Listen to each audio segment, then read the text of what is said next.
Hello everyone and welcome to another episode. I just wanted to show you what I've done. Um, the next stage. These are the peas containers, and what I did was I took that pitchfork, just propped up there, and I just loosened up all the soil to check the texture of the soil. And then I decided to add some perlite. I didn't add a lot, like maybe 1 or 2 cups, probably 2 cups, because those are pretty good sized containers. So I did it in both, loosened up the soil, added some perlite, and then I made a hole in the middle.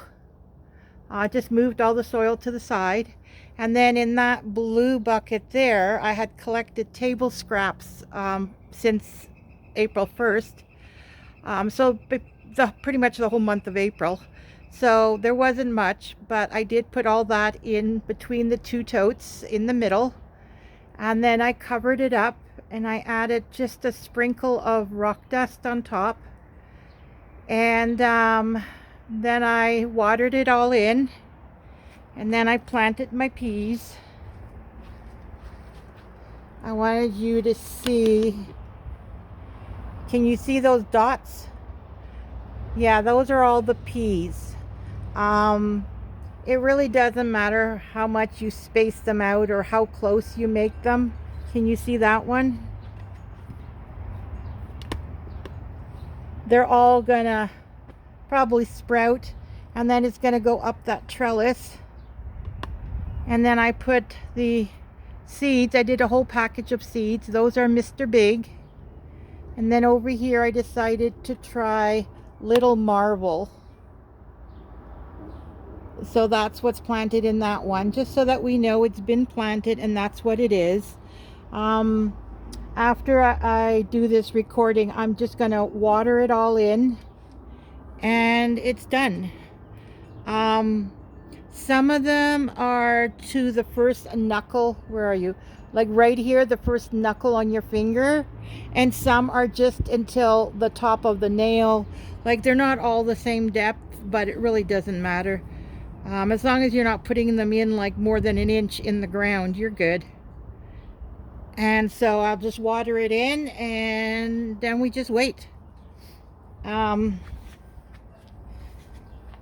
Also, I wanted to show you, before we get to the rest of the garden, look at that. Isn't she a beauty? My boyfriend bought that for me for our anniversary. I usually take him out to dinner, and he bought me that. Isn't that cool? It has pockets, put your seeds or your tools, and it's cushioned on both sides of the bench, so you can just take that pouch off the two sides and you can flip it over and you can kneel on it. It's a kneeling pad. I'm just so happy with that, because one of my problems is once I'm down on my knees, I have to lean on something to get up. I have a hard time getting up. And with that, you can hold on to the sides and lift yourself up. Like it's amazing. It's great. And then if you have it the way it is now, when you get tired in the garden or you're working in a container, instead of being bent over, you can sit and do it. And you have all your tools in the pouch. I love it. Thank you, Scott. All right, so now we will go to, what did I do today? Oh yeah, I did over there. Let's go over there.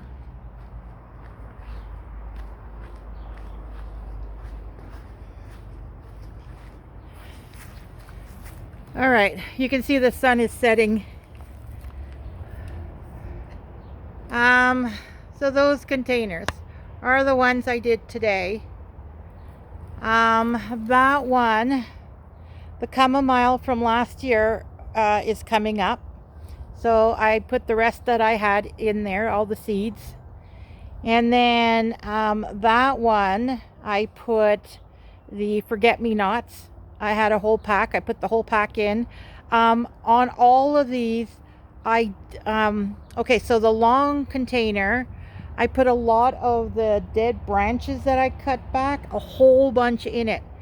And it pretty much filled the whole container. But don't forget, it's dried branches and it sinks down. So when I started filling it up with soil, it went down like probably halfway. So you think it's really, really full and there's no room for soil, but believe me, once you put that soil in, you got lots of room. And then I put 1 shovel of sheep manure in each section. It straightened it out, and then I planted my seeds and I watered it. I also added sheep manure to that blue barrel,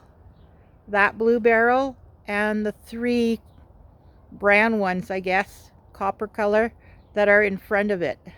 So they all got sheep manure. And the long box also got twigs, like the cut off dried branches. So that whole section is done.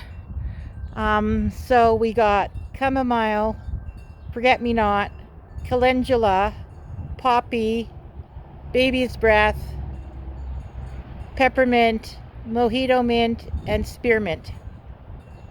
That's done. Just water it and wait for it to grow.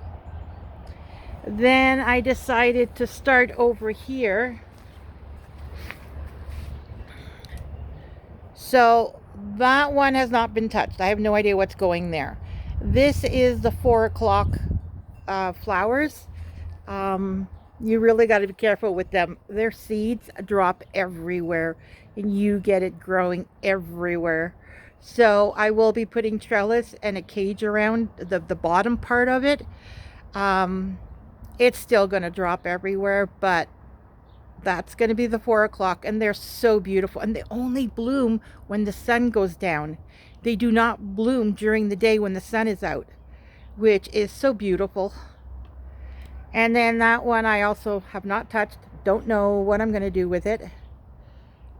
This one I did add a bit of sheep manure and some water. I do not see any sprouts on it. This is the sticks I got from my daughter from the cherry tree. I honestly don't see any growth or anything. And if I don't see anything mid-May, like by Mother's Day, I'll probably just dig it up, check the base. That's probably not going to take, but we'll give it a little more time. And then those 2 are the raspberries. Oh, I didn't water them. You can see on the top. You see that brown stuff on the top? That's the rock dust. I put manure and rock dust on it. I have to hose it in though. I thought I hosed it. And then that one too. And guess what? I might only have 1 branch that survived. But can you see? Those are all the sprouts. So it is sprouting all along this 1 branch. So I might not have a lot of raspberries this year, but I'm definitely gonna have raspberries. So that's pretty cool. And then this one, well, it should be, remember this is the summer fruiting and that's the spring fruiting. So this one should start shooting up stalks pretty soon. And then it will, grow nice and big and we'll have some raspberries in the summer. Okay, then there's my strawberries, which is in those 2. I don't see any green growth. I'm all out of sheep manure, so I have to go buy some more. But I'm afraid because the container is so small that the roots may have gotten frostbitten. Like the container is not very big and I didn't wrap it in the fall. So I guess we'll just have to wait and see. I'm hoping they'll come back, but it's still early, right? All right, and then this is my wagon that I take around with me. My gloves. That white container has my pruners. And then there is the clips, scissors, clothespins, my tool, which I use to cover. Oh, I forgot to mention that when we were looking at those planters by the bird sanctuary. I put tulle on it so the birds don't eat the seeds, because we know how much birds love seeds. And then you wonder why it's not growing. Were the seeds no good? No, they were good. The birds got it. Oh, those birds, gotta love them. And then there's my bag of perlite. And then I got this, like when I was trying to make a hole in the peas tote. I use this to dig, to make a hole for the table scraps. And then if we go back here, you can see there they have tulle on it.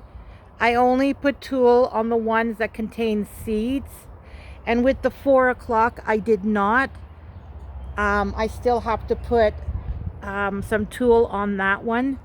Their seeds are pretty big, and I did fill the bird feeder. All 3 of them have been washed, and they have been put back up. There you go. One, nope, where is it? The green one, one.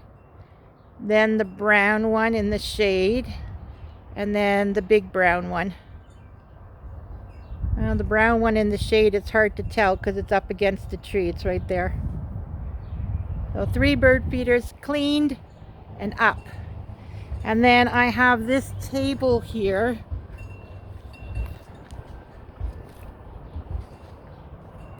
Down, down, down. See right there, that folding table? That's going to be the water fountain for the birds, so they have water. I had 2 bowls last year, and one is a lot smaller than the other. So I'm checking my water fountains, because they're solar fountains, and that's a good location. It'll have sun like most of the day. But I don't know. I want to put one on top of the other and kind of have it where the water runs out of the top one into the bottom bowl, from the top bowl to the bottom bowl. And so the birds kind of have the bottom one to kind of drink from, and the top one they could have a bath in, that kind of thing. But I don't know if the solar water fountain that I have,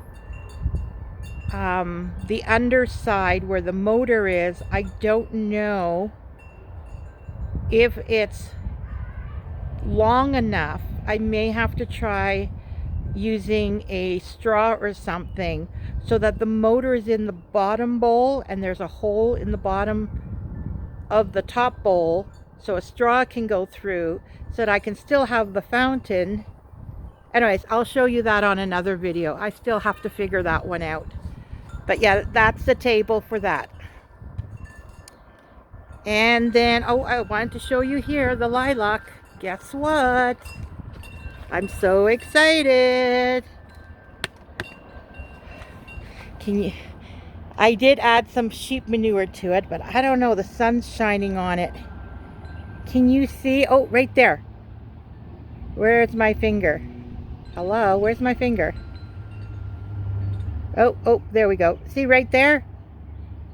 It is budding. It is producing buds. Yoo-hoo! It survived. I didn't know if it would because it didn't grow any last year.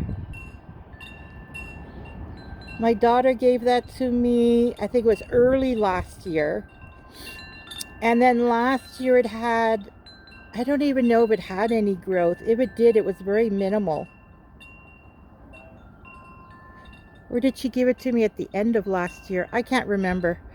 But I was afraid that it wasn't gonna survive. Yes, it did. Woohoo! We're gonna have a lilac tree. I don't know if it's the 4-foot one or the 12-foot one. There is a lilac that is more like a bush that's only about 4 feet.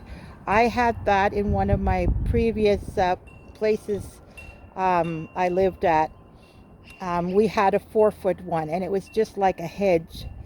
And it was still beautiful. It had beautiful flowers, but it was a smaller variety. I suspect this is the bigger one because if you look at the trunk, whoops, I have you still on the zoom in. There you go. See the trunk of the lilac? They're pretty thick. I'm going to assume, oh, we got a little beetle there checking out the manure, I guess. I had put some manure there in the front, well, actually all around. See that little beetle? I don't know if you can see him. But anyways, it's pretty thick, so I think this is the 12-foot one, which will be so cool, so nice. And then over here,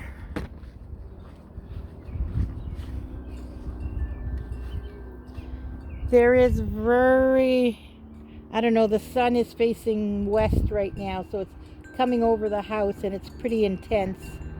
I see some grass and possibly some weeds, but I don't know. I'm thinking maybe I should remove the dead growth very carefully and see if there's anything underneath. I did not add manure to this. I only watered it because I have no more. But I think I'm going to go pick up some more manure in the next day or two. And then maybe carefully remove it and just put a sprinkle of manure on it. Give it a little boost.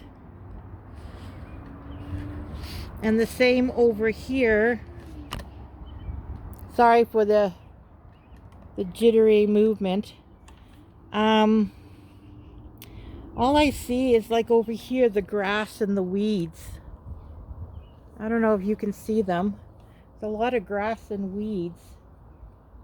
But I don't see anything where the leaves look like it could be something. And I think the only thing that grew in this section was hollyhocks. So it'd be pretty cool if we got the hollyhocks coming back, but they're, if I'm not mistaken, I believe they're annuals. They drop seeds though.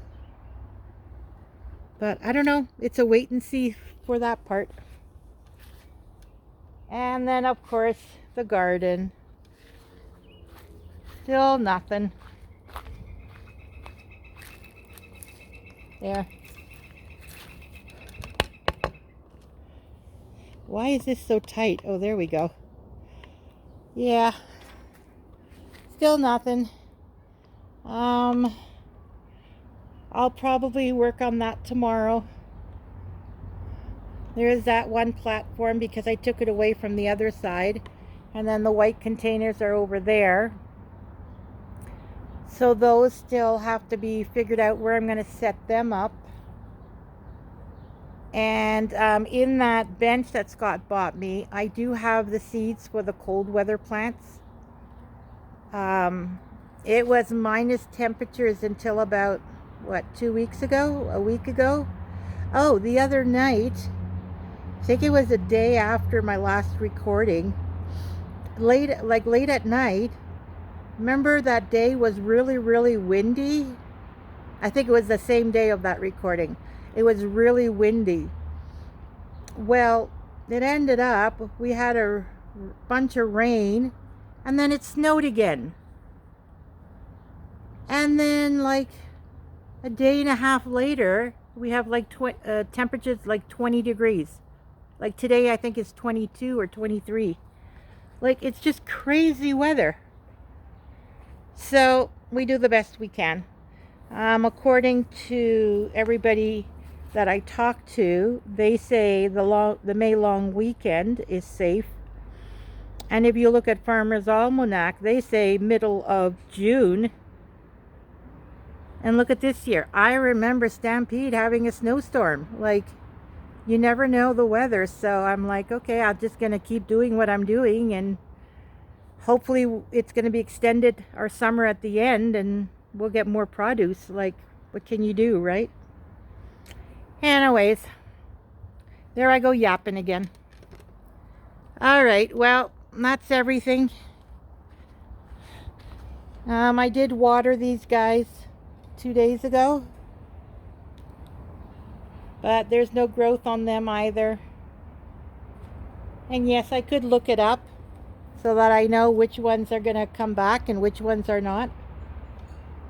But where's the fun in that, right? And we're still going to do this trellis.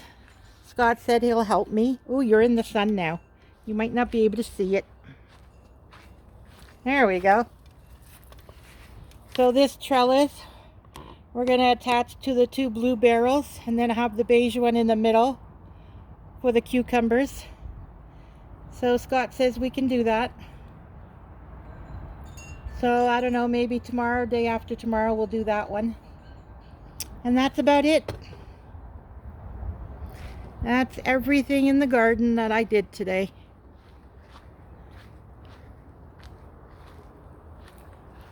Just gonna take you up to the lower deck so we can pan around. There you go. Oh yeah, and he attached the rain barrels. So when we get our spring showers, if we ever get any, they'll start filling up. And then you can see on the bottom the hose. I don't know if you can see the step stools there.